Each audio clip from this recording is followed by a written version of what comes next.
I had plenty of information about him to write about, so I'm going to stop rambling. I'm going to simply read a section which you'll find in the next issue of Best Times.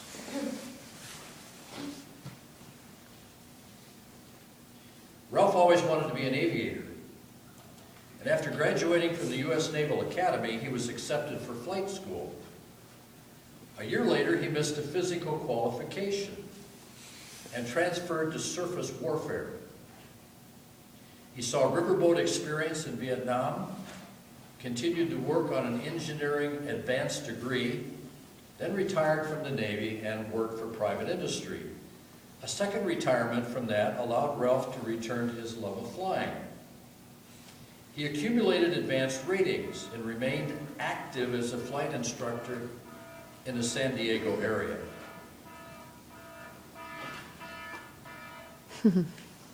I invited him to bring his classmates up to date on his great love of aviation by telling us his favorite flying story.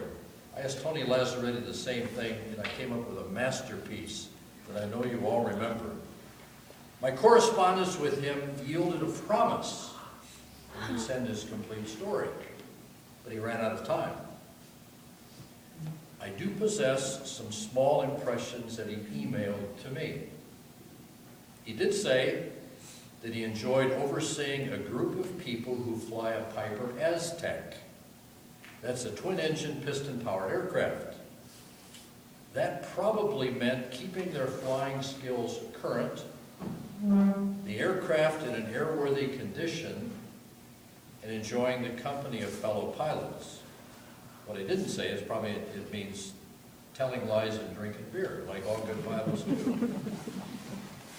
Ralph noted to me that he ended up inverted, upside down at 400 feet above the ground, and I'm guessing that he was on a final approach to a regional airport, and his aircraft turned upside down because of wake turbulence from a larger aircraft in front of them, or him. Some pilots die that way, but Ralph was skilled enough to turn right side up.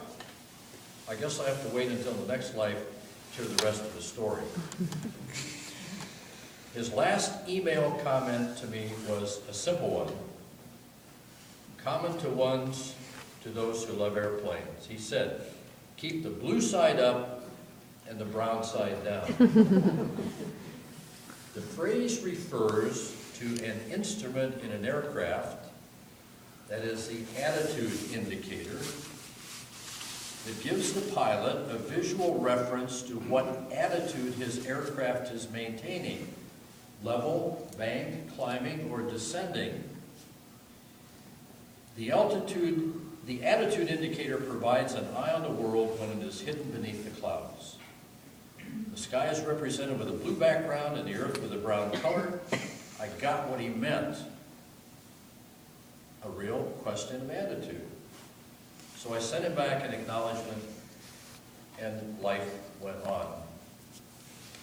Since we all appreciate metaphors that keep us navigating through the deep and sometimes turbulent experience called life, I'm grateful to Ralph for that one. Images of water will serve as well as earth and sky. I'm also grateful for the work of Norman McLean and his efforts to use water, fly fishing, and a Montana lifestyle of the 1930s to tell us something about life. So I'll close with one of my favorite lengthy quotes as we say farewell to Ralph. Here's McLean. Like many fly fishermen in western Montana, when the summer days are almost Arctic in length, I often do not start fishing until the cool of the evening.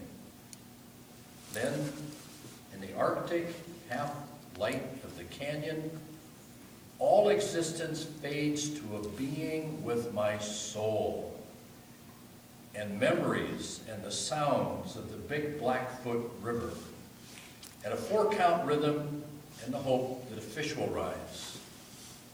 Eventually, all things merge into one, and a river runs through it. The river was cut by the world's great flood and runs over rocks from the basement of time.